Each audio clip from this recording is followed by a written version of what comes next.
Assalamualaikum warahmatullahi wabarakatuh.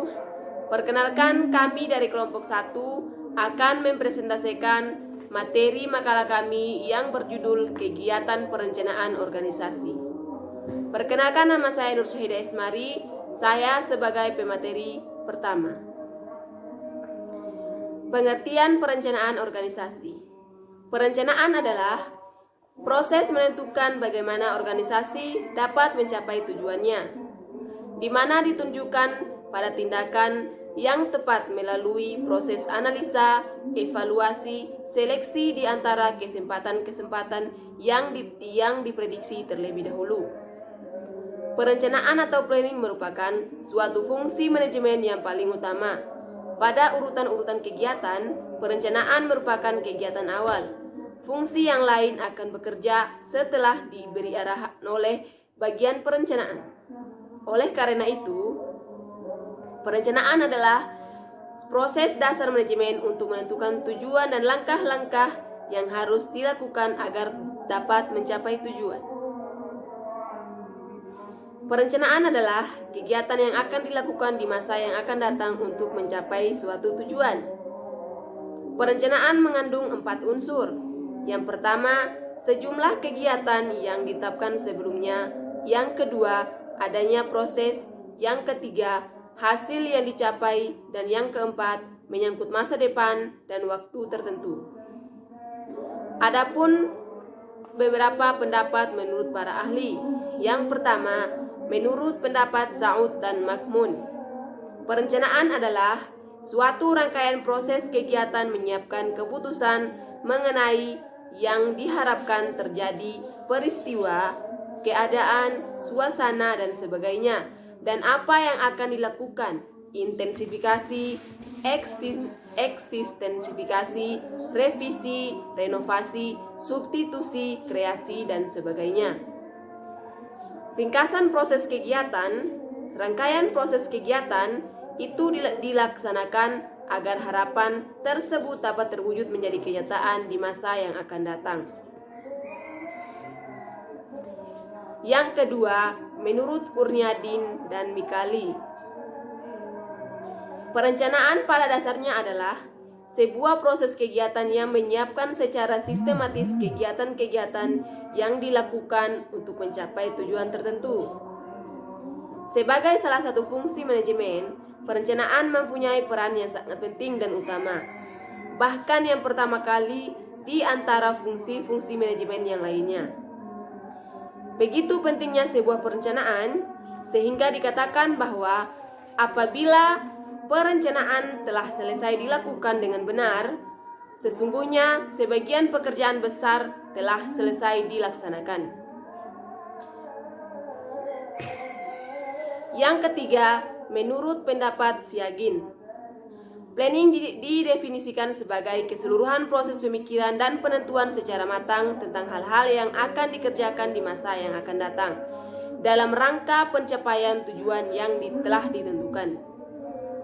Untuk sekedar mempertegas perbedaan fungsi tersebut pada tingkatan administrasi dan manajemen, dapat dikatakan bahwa administrasi planning mencakup segala aspek kegiatan dan meliputi seluruh unit organisasi, sedangkan managerial planning bersifat departemental dan operasional. Administratif planning merupakan hasil pemikiran dan penentuan yang bersifat garis besar, sedangkan managerial planning bersifat lebih khusus dan rinci. Dari beberapa pendapat di atas, kemudian Siagin berpendapat bahwa perencanaan merupakan usaha sadar pengambilan keputusan yang telah diperhitungkan secara matang tentang hal-hal yang akan dikerjakan di masa yang akan datang dan oleh organisasi dalam rangka pencapaian tujuan yang telah ditentukan sebelumnya. Dari definisi di atas mengandung 4 pokok pikiran. Yang pertama, suatu rencana tidak akan timbul dengan sendirinya, melainkan lahir sebagai hasil pemikiran yang bersumber pada hasil penelitian yang telah dilakukan. Artinya, kegiatan penelitian harus mendahului perencanaan, atau paling sedikit sebagai bagian integral dari keseluruhan bagian perencanaan. Yang kedua, para manajer perencana mutlak perlu memiliki keberanian mengambil keputusan dengan segala risikonya.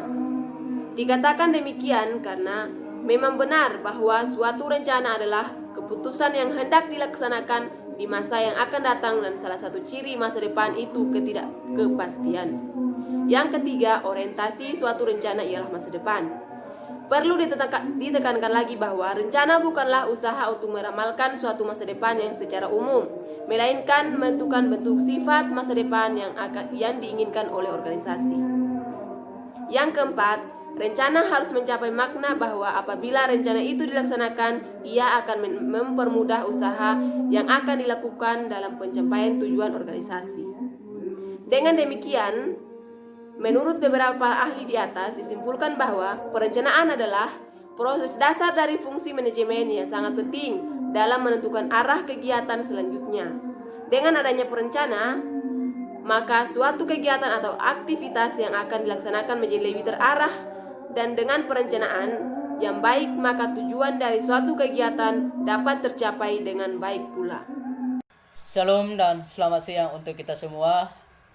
Perkenalkan, nama lengkap saya Cornelis Kandamite. Di sini saya akan membacakan macam-macam perencanaan. Macam-macam perencanaan. Pada umumnya perencanaan dapat dibedakan menjadi 5 bagian, yaitu yang pertama, perencanaan menurut waktu. Perencanaan menurut waktu dibedakan ke dalam perencanaan jangka pendek, perencanaan jangka mencegah, dan perencanaan jangka panjang. Yang kedua, perencanaan menurut fungsi. Perencanaan dikelompokkan menurut bagian unsur-unsur penting dan utama yang ada di dalam organisasi, meliputi fungsi produksi, fungsi pemasaran, fungsi sumber daya manusia, fungsi keuangan, fungsi umum, fungsi riset, dan fungsi pengembangan. 3. Perencanaan menurut pusat pertanggungjawaban. Di dalam organisasi bisnis, pusat bertanggungjawaban meliputi bagian yang bertanggung jawab terhadap penghasilan biaya dan investasi. Maka masing-masing bagian yang bertanggung jawab terhadap penghasilan membuat perencanaan. Bagian yang bertanggung jawab terhadap biaya membuat perencanaan, dan bagian investasi juga membuat perencanaan. Yang keempat, perencanaan menurut penggunaan. Dari segi penggunaan, perencanaan dibedakan ke dalam perencanaan suatu langkah dan perencanaan berkelanjutan. Nomor 5, perencanaan dalam kaitannya dengan strategi perencanaan dibedakan ke dalam perencanaan strategi dan perencanaan taktis. Perencanaan strategi berkaitan dengan perencanaan yang bermuatan luas dan menyeluruh, serta bersifat jangka panjang sejalan dengan tujuan dan misi organisasi. Sedangkan perencanaan faktis adalah perencanaan yang memusatkan kepada tindakan dan aktivitas sehari-hari. Perencanaan taktis ini sering kali disebut dengan perencanaan operasional. Sekian dan terima kasih. Ibu guru dan selamat pagi teman-teman, salam sehat untuk kita semua. Perkenalkan, nama saya Wilhelm Susbalisliu dan saya akan membawakan pemateri 3, mengadakan kemungkinan-kemungkinan. Tersedianya bahan-bahan yang diperoleh pada langkah terdahulu, pemberian perencanaan dapat membuat beberapa kemungkinan untuk mencapai tujuan perusahaan. Sudah tentu dapat beberapa kemungkinan untuk mencapai tujuan perusahaan. Kemungkinan tersebut dapat diurut-urutkan atau dasar tertentu. Misalnya, atas dasar lamanya diselesaikan, besarnya biaya yang diperlukan. Langkah-langkah inilah yang disebut dengan mengadakan kemungkinan-kemungkinan. 4. Pembuatan sintesis. Ada beberapa kemungkinan dalam mencapai tujuan. Pemilihan salah satu kemungkinan seringkali seringkali tidak tepat sebab masing-masing kemungkinan selalu mengandung unsur-unsur yang baik di samping adanya sela-sela negatifnya. Oleh karenanya, pada fase ini membuat rencana harus mengawinkan atau membuat berbagai kemungkinan itu. Sela-sela negatif dari masing-masing kemungkinan dibuang dan unsur-unsur positif diambil sehingga memperoleh sintetis dari beberapa kemungkinan. Tujuan dan manfaat perencanaan. Menurut Usman 2008, perencanaan bertujuan untuk yang pertama, standar kepegawaian, yaitu mencocokkan pelaksanaan dan perencanaan. Yang kedua, mengetahui kapan pelaksanaan dan selesainya suatu kegiatan. Yang ketiga, mengetahui siapa saja yang terlibat atau struktur organisasinya, baik kualifikasinya maupun kuantitasnya. 4. Mendapatkan kegiatan yang sistematis termasuk biaya dan kualitas pekerja. 5.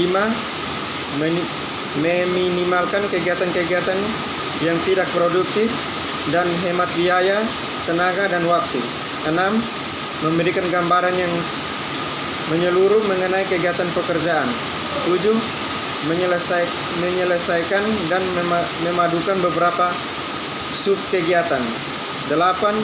Mendeteksi hambatan kesulitan yang bakal ditemui. 9.